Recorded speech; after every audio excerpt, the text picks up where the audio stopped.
But anyway, this mindfulness about wearing a mask isn't just about wearing a mask. It's about anybody who finds mindful attention of the breath emotionally triggering. It might be because it increases your anxiety or your stress. It may trigger PTSD. It may trigger trauma. It may trigger anxiety. It may trigger hyperventilation and shortness of breath. It also may trigger you if you was upset about the death of George Floyd because of the way that he was unable to breathe. So being sensitive to the very nature of wearing a mask and how difficult it can be. If you have an underlying health condition, say for example, you have a heart condition or a lung condition, if you've got lung disease, for example, or COPD and asthma, your exhales will be twice as long as your inhales, and wearing masks could trigger that panic where you feel short of breath. Now, if you have got a mask and you've got one at hand, please go get one now. Have it folded so that where you wear it over your face, the middle bit inside that goes over your face is inside. It's folded. Because when we do mindful attention of the mask, we're working on using all of the five senses. Okay. This will help you to feel less triggered when you wear it. And also, as a simple act of gratitude, it will make us want to wear it more. Because when we talk about mindfulness of self-compassion and the compassion practices we've been doing quite a lot of in this massive series that I've started 3 times a week, the whole point is that while you're wearing it, you're reminding yourself of the fact that you're grateful that you're able to breathe, one, unlike the people who are struggling with this respiratory illness. 2, you are protecting other people, because the wearing of the mask isn't just about us wearing it. We can be asymptomatic and breathing it out to other people. And also it's a sign of our common shared humanity and respect and our vulnerability to disease, which we have to accept that the situation is we are not going to be, for a long time yet, stopping social distancing and not wearing masks. It is going to be more like culture in the way that we wear a seatbelt all the time.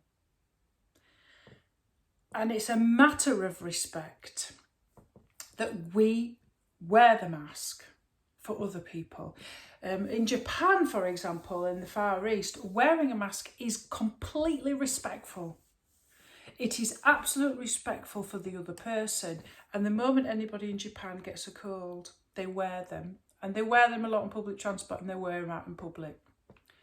And I think when I'm making reference to the videos where they go, this is a woman in Costco or Walmart in America and she's having a massive paddy because she's refusing to wear a mask and the staff saying you can't come in, and she's saying this is about my individual freedom, but freedom, we all know, comes with responsibilities. It is not the absolute freedom that you can not wear a mask and everybody else becomes ill because you may be asymptomatic, for example. So say, for example, you're working with young children. Most children won't get won't get any symptoms and won't get the disease. But I'm over 45. I come into a high risk category, and I will be wearing a mask when I go back into working in schools, simply because it's not about them, it's about me. And also, if I am asymptomatic, also I'm protecting the other members of staff, my peer group, because I will have to socially isolate from them, and the classes will be put into bubbles. So it's a matter of respect. what will happen is that people who are not wanting to wear masks in shops and on public transport will become a minority. It will become a morally frowned upon thing, in the same way now that we feel about smoking indoors, inside houses. I mean, I used to be a smoker, I'll admit it.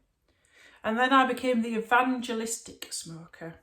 When I gave up completely, I gave up using one of those electronic cigarettes, and I only needed one for 1 month, and that was it. I will not go. I've never been to a cigarette since. But I remember being in a bar in Italy, and this guy, he was stood in the doorway, and there was no smoking allowed, but he was still stood in the doorway, in the door, so the smoke was coming in. And I was livid, and I was just going berserk with him, because he wasn't stepping into the street. So yeah, it's like seatbelts, it's like our attitude to smoking, and it's about respecting other people's breathing and airways, isn't it? So, right, let's do this practice. So this practice is very good if you feel uncomfortable with connecting with your in and your out breath when you do the mindfulness of breath anyway, okay? It will help you to reduce your anxiety and your stress when you feel about wearing the mask. Some people feel that kind of wearing over there can feel upsetting because they're worried that they can't breathe. Also, if you've got an underlying health condition, that's quite important.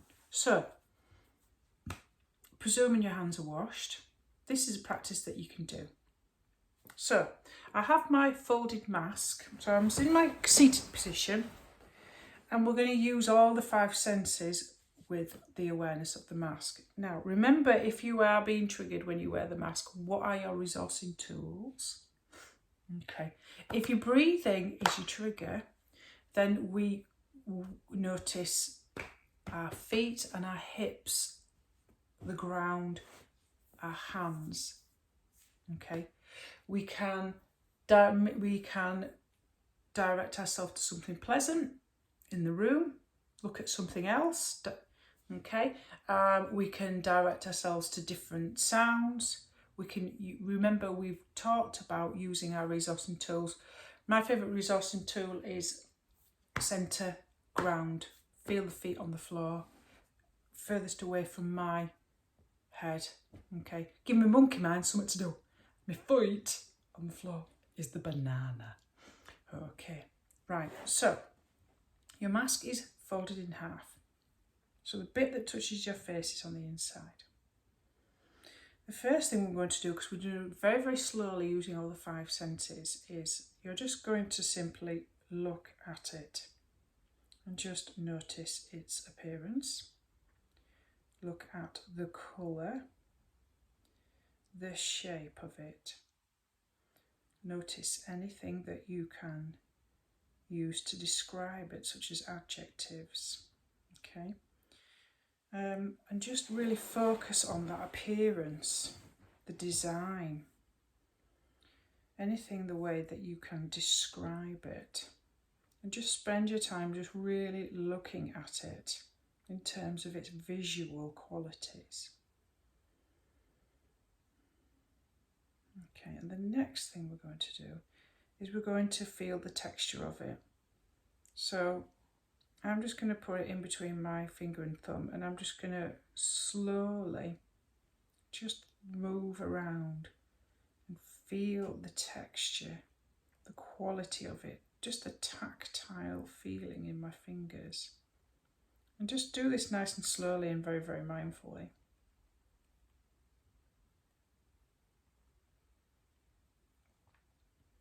And then we're going to work on the issue of sound. So you rubbing it, bring it to your ears and just listen to the sound that it makes as you rub it in between your fingers.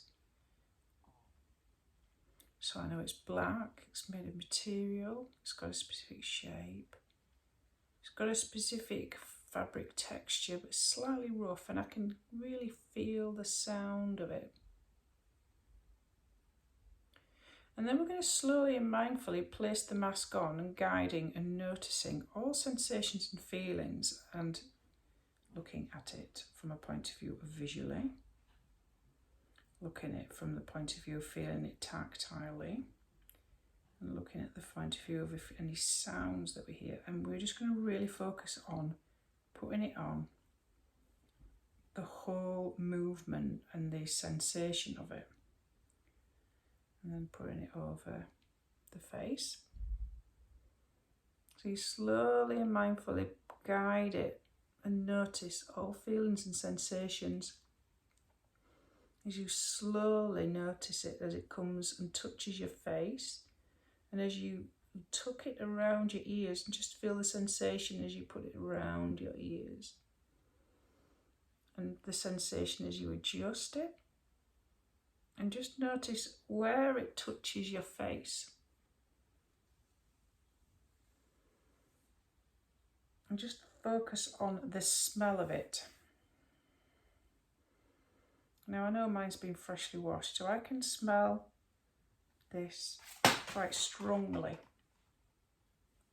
I know it feels a bit strange, you having to look at me like this, but you can smell it quite strongly. And now I want you to notice, obviously, the breathing aspect of it. Now, obviously, I get a little bit steamed up, obviously, so I'm going to notice that as well.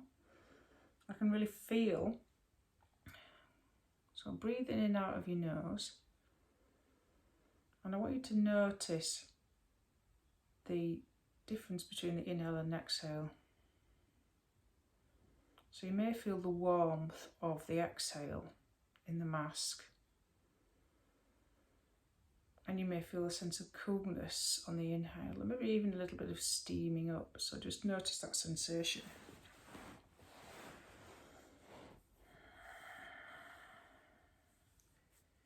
That warmer sensation. Just notice any bodily sensations, any emotions. What do you feel about the mask? Just check in with yourself without judging, or just be curious. How does it make you feel? Does it trigger anything emotionally? If it does, can you label the emotion of how it makes you feel? If it's challenging, for example. So just really focus on that tactile nature of the breath. I can really feel the warmth and the coolness, and I can really feel the almost like, and also I'm steaming up as well. You won't see it, but I can. Nice. So what I want you to do now, if anything comes up, just work with it and just label it and just focus on the contact between your body and the floor. So what I want you to imagine now is I want you to imagine that you're breathing in as if you're trying to smell a flower, and that you're exhaling as if you're blowing out a candle.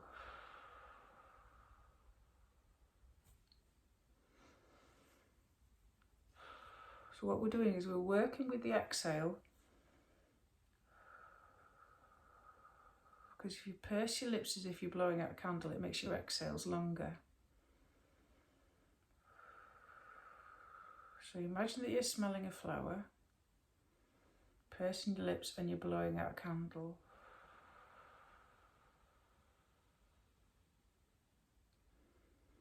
Now the exhale, because it gets longer,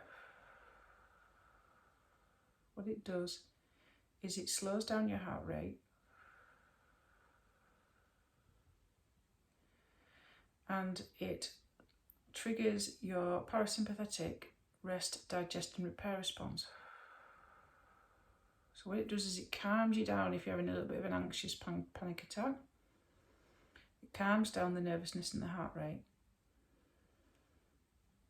So working with that nice inhale as you're breathing in a flower, a lovely rose or something, and you're blowing out a candle. Nice, well done. Now, just notice what bodily sensations, thoughts and emotions come up as you're doing this. There's always the opportunity to label, name, to tame.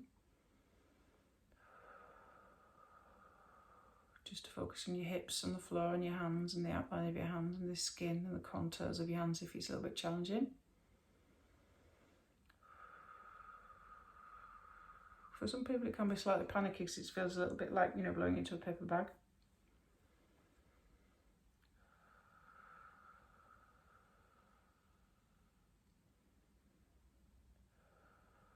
But also you have to get used to the weirdness of how you look wearing it, don't you? Just thinking, I look like Bane from Batman. It doesn't stop people from hearing me though. The only challenge is obviously for the people who have hard of hearing. But you can buy the ones with the plastic fronts. So what we're going to do is we're going to reverse the action and we're going to mindfully take off the mask. And just be aware of all sensations and all sounds and everything as you take it off, so you can focus on the sensations of taking off your ears. Nice and slowly, and that tactile sensation is gently pulling off your mouth. And just notice the difference between wearing it. I've got caught my glasses. Difference between wearing it and not wearing it. So it's a little bit cooler. And then very slowly, mindfully fold it back up. If you've got something where you want to put it, obviously if you've worn it once, you have to wash it. Rather than put it back away to wear it again. And to just settle back into your seat and just soft gaze or close your eyes, and we'll just do a little bit of a gratitude practice. I just want you to connect with your heart space, and I want you to think about the situation here right now. Everybody on this planet, everybody in your street, everybody in this country. Just think about the importance of the gratitude, first of all. One, that you're able to breathe. And if you picture everybody that you know, your friends, your family, your street, your neighbourhood, your town, your country, think about the importance of the common humanity of us all wearing this mask out of respect for everybody else and their health. And how doing so, we're grateful that it will give us good health back in return.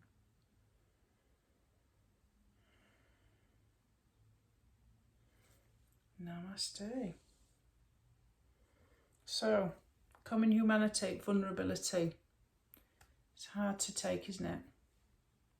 But there you go. This may not have been a practice for you, but I think it's a timely one. So if you know anybody who could benefit from this practice, I understand it's a challenge for some, but it's a necessary challenge. We can do it. Namaste.